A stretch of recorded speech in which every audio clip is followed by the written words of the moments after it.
मंजर देखिए आप, इस्लामिक साम्राज्य के खलीफा ज़मीन पर बैठे हुए हैं। लगभग एक हफ्ता भूखा रहने के बाद उन्हें बाहर लाया गया है और उनके आगे एक तश्तरी बिछा दी गई है। तश्तरी के ऊपर ढक्कन लगा हुआ है और ढक्कन हटाकर खलीफा देखते हैं तो पाते हैं कि उसमें हीरे जवाहरात रखे हुए हैं। उनके सामने खड़ा है मंगोल सम्राट चंगेज़ खान का पोता हलाकू। हलाकू हुक्म देता है कि खाओ। खलीफा कहते हैं कि हीरे तो नहीं खाए जा सकते। इस पर हलाकू जवाब देता है कि तो फिर तुमने इन्हें क्यों रखा? अगर ये हीरे तुमने अपने सिपाहियों को दे दिए होते, इनसे तलवार और हथियार बनवाए होते, तो मैं इस नदी को कभी पार नहीं कर पाता। खलीफा जवाब देते हैं कि यही खुदा की मर्जी थी। इस पर हलाकू कहता है कि ठीक है, अब जो तुम्हारे साथ होगा वो भी खुदा की मर्जी है। ये कहने के बाद हलाकू आदेश देता है कि खलीफा को एक मोटे पश्म कपड़े में लपेट दिया जाए। खलीफा को लटाया जाता है और फिर कुछ घोड़े उनके ऊपर दौड़ा दिए जाते हैं। नमस्ते, मैं हूं निखिल और आप देख रहे हैं तारीख, जिसमें आज सुनाएंगे हम आपको कहानी अब्बासी खिलाफत के अंत की। कहानी उस शहर के बर्बाद होने की जिसे कभी ब्रह्मांड का केंद्र कहा जाता था, जो एक वक्त में दुनिया का सबसे बड़ा शहर था, जहां पहली बार 10 लाख की आबादी बसी और जहां आधार रखा गया इस्लाम के स्वर्णिम युग का। हम बात कर रहे हैं इराक की राजधानी बगदाद की। शुरुआत करते हैं साल 1257 से। मंगोल फौज बगदाद को घेरे हुए थी। पिछले 12 दिनों से उन्होंने शहर पर डेरा डाला हुआ था और इस फौज को लीड कर रहा था हलाकू खान, चंगेज़ खान का पोता। बगदाद तब अब्बासी खिलाफत की राजधानी होता था और यहाँ रहते थे 37वें अब्बासी खलीफा मुस्तअसिम बिल्लाह। हलाकू ने खलीफा से हथियार डाल देने को कहा, कई बार कहा, लेकिन जब खलीफा नहीं माने, हलाकू ने उन्हें खत लिखा, सामने लोहे की सुई हो तो उससे मुक्का नहीं मारते। तुम सूरज को मोमबत्ती समझने की गलती कर रहे हो। सब कुछ छोड़कर मेरे पास आ जाओ। अगर तुमने हमें मजबूर किया तो हम बगदाद का वो हाल करेंगे कि तुम्हें आसमान में जगह मिलेगी न पाताल में। खलीफा ने यह खत पढ़ा और इग्नोर कर दिया। उन्हें लगता था कि बगदाद का कोई कुछ बिगाड़ नहीं सकता। खलीफा की हेकड़ी यूं ही थी भी नहीं। बगदाद दुनिया के सबसे ताकतवर शहरों में हुआ करता था। इसकी नींव 8वीं सदी में रखी गई थी। दूसरे अब्बासी खलीफा अल मंसूर अपने लिए एक नई राजधानी बनाना चाहते थे और इसके लिए उन्होंने बगदाद को चुना था और जल्द ही बगदाद दुनिया का सबसे बड़ा और महत्वपूर्ण शहर बन गया। ऐसा न सिर्फ ट्रेड के मामले में था, बल्कि दुनिया भर के विद्वान दार्शनिक बगदाद में आकर बसने लगे। 8वीं सदी से 13वीं शताब्दी तक बगदाद ने वो शिखर देखा कि इस समय को इस्लाम का स्वर्णिम युग माना जाता है। उस दौर में बगदाद में एक लाइब्रेरी होती थी जिसका नाम था बैत अल हिकमत। माना जाता है कि यहाँ इंसानी इतिहास की सबसे बड़ी लाइब्रेरी थी और यहाँ तमाम दुनिया के ग्रंथ पाए जाते थे। इसी दौर में बगदाद में गणित पर भी शोध शुरू हुआ, एस्ट्रोनॉमी पे शोध हुआ। एक से किताबें लिखी गईं। ग्रीक, लैटिन, संस्कृत समेत तमाम भाषा के ग्रंथ बगदाद में ट्रांसलेट किए गए।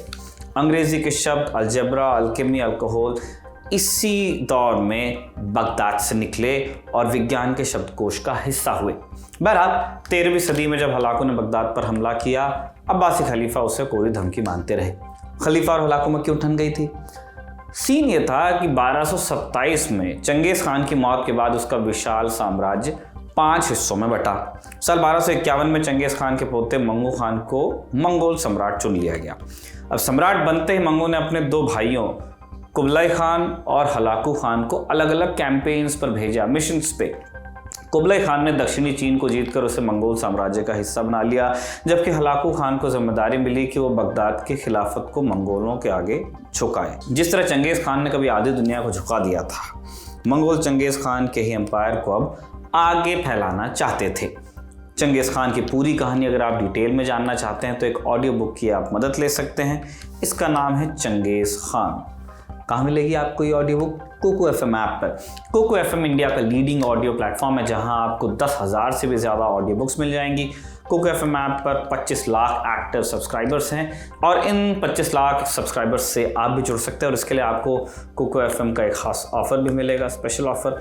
अगर आप मंथली सब्सक्रिप्शन लेना चाहते हैं या लेते हैं तो आपको पहले महीने में 50% की छूट मिलेगी और इसके लिए आपको यूज़ करना है एक कोड LT50। बहरहाल आगे बढ़ते हुए जानते हैं कि हलाकू खान ने फिर किया क्या। बगदाद कैंपेन के दौरान हलाकू खान को और कई लड़ाइयाँ लड़नी पड़ी। बगदाद पहुंचने में उसे 4 साल का वक्त लग गया। इस बीच उसने खलीफा के पास संदेश भेजे कि हमें मदद दो, तुम्हें बख्श दिया जाएगा, लेकिन खलीफा सैन्य मदद देने के लिए तैयार हुए नहीं। उनके सलाहकारों ने उन्हें बताया कि यह हलाकू की चाल है, अगर फौज गई तो बगदाद खाली हो जाएगा और हलाकू उस पर कब्जा कर लेगा। खलीफा ने मदद से इसलिए इनकार किया और हलाकू को जवाब भेजा कि खुद को दुनिया का मालिक समझने लगे हो, मेरे पास खुदा को मानने वाले हैं, सलामती चाहते हो तो लौट जाओ। अब हलाकू गुस्से से आग बबूला हो गया। उसने खलीफा को एक और ख़त लिखा और अब की बार लिखा कि मैं तुम्हारे देश के एक भी आदमी को जिंदा नहीं छोड़ूंगा। अगर अपने परिवार और लोगों को बचाना चाहते हो तो हथियार डाल दो, वरना मैं तुम्हें बताऊंगा कि खुदा की मर्जी क्या होती है। इसके बाद भी जब खलीफा नहीं माने, हलाकू ने बगदाद की सीमा के बाहर घेरा डाल दिया। सीज वारफेयर चालू हो गया। बगदाद की सुरक्षा एक बड़ी दीवार करती थी, लेकिन मंगोलों की फौज भी बहुत ताकतवर थी। उसमें चीन के इंजीनियर्स थे जो गोला बारूद से हथियार बनाना जानते थे। मंगोलों ने बारूद के गोलों में आग लगाकर उन्हें दीवार के ऊपर से शहर पर बरसाना शुरू कर दिया। इतना ही नहीं, मंगोल फौज ने चार दीवारी के नीचे बारूद लगा दिया। बारूद के धमाकों से दीवार जगह जगह से टूटने लगी। बगदाद पर इतना बड़ा संकट इससे पहले कभी नहीं आया था कि आर्टिलरी फायर हो रहा है। बाहर मंगोल थे जिनकी ख्याति ही ये थी कि वो सब कुछ बर्बाद कर देते थे, शहर देख के तो फ्लैट करते थे। बर्बादी के डर से खलीफा ने आखिरी वक्त में सुलह की कोशिश की। उन्होंने हलाकू को पैसे देने की पेशकश की और वादा किया कि अगर वो बगदाद को बख्श दे तो हर शुक्रवार की नमाज के बाद उसका नाम पढ़ा जाएगा। लेकिन अब हलाकू को अपनी जीत पे भरोसा था, इसलिए उसने पेशकश ठुकरा दी कि अपन तो वैसे भी जीतेंगे। अब खलीफा के पास कोई चारा नहीं बचा। मंगोल बाहर से आग बरसा रहे थे और शहर की बर्बादी पक्की थी। लेकिन फिर भी एक उम्मीद में कि क्या पता हलाकू ने बख्श दे, खलीफा ने कुछ दिनों बाद शहर के दरवाजे खोलने का हुक्म दे दिया। मंगोल फौज अंदर घुसी और खलीफा को गिरफ्तार किया। इसके बाद शुरू हुआ मंगोलों का खूनी खेल, जिसके लिए वो जाने जाते थे। सबसे पहले मंगोल सैनिकों ने खलीफा के मंत्रियों, सिपहसालारों और ओहदेदारों को मार डाला। लोगों को घरों से बाहर निकाल कर कत्ल किया गया। दुकानें और घर जला दिए गए। महिलाओं का रेप हुआ। बगदाद नदी के किनारे बसा था। कहते हैं कि उस रोज़ इतना खून बहा कि नदी लाल हो गई थी। ये लाल रंग सिर्फ तब कुछ मध्यम पड़ा जब उसमें नीले रंग की स्याही मिली। मंगोलों ने बगदाद की लाइब्रेरी को भी तहस नहस कर दिया और किताबें फाड़कर नदी में डाल दी। इतिहासकारों ने अंदाज़ा लगाया है कि मंगोल फौज ने लगभग 10 लाख लोगों का कत्ल किया था।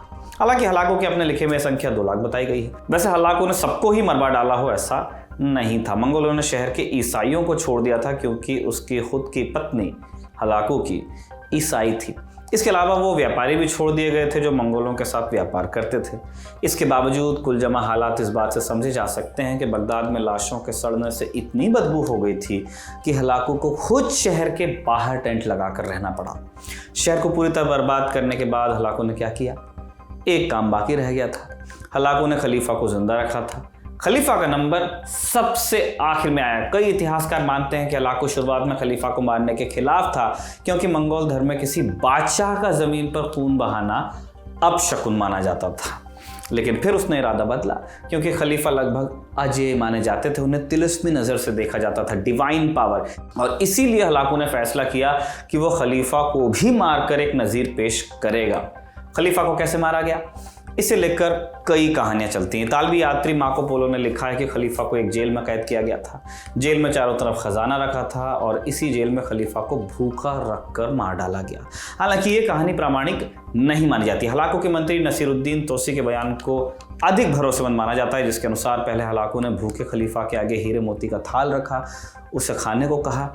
अंत में उसने खलीफा को एक कपड़े में लपेटकर उनके ऊपर घोड़े दौड़ाए। कपड़े से इसलिए लपेटा क्योंकि जैसा हमने पहले बताया, मंगोल धर्म में किसी बादशाह का खून जमीन पर बहाना अपशकुन माना जाता था। खलीफा की मौत के बाद क्या हुआ? खलीफा की मौत के साथ ही 500 साल पुरानी अब्बासी खिलाफत खत्म हुई। बगदाद को बर्बाद कर हलाकू आगे बढ़ गया और उसने बगदाद में अपना खुद का गवर्नर नियुक्त किया। मुस्लिम इतिहासकारों ने बगदाद की बर्बादी को इस्लाम के इतिहास में एक लैंडमार्क इवेंट माना है, क्योंकि यहीं से इस्लाम के स्वर्णिम युग का अंत शुरू हुआ और पश्चिम का उदय शुरू हुआ। तारीख इस एपिसोड को कमल ने लिखा और आलोक ने रिकॉर्ड किया। आप देखते रहिए दी ललन टॉप।